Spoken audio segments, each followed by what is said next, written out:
విశ్వాసం మన పితరులెందరో రాజ్యాన్ని జయించినారు.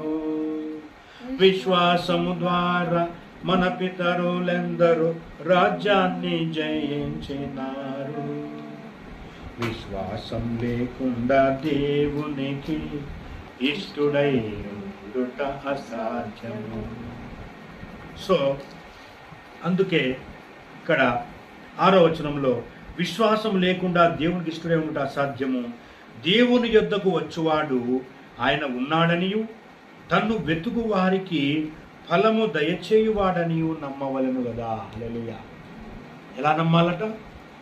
ఆయన దగ్గరికి వచ్చేవాడు దేవుడు అనేవాడు ఉన్నాడని, తన్ను వెతుకు వారికి ఫలము దయచేసేవాడని నమ్మాలన్నట. హల్లెలూయా. నమ్మకం చాలా అవసరం.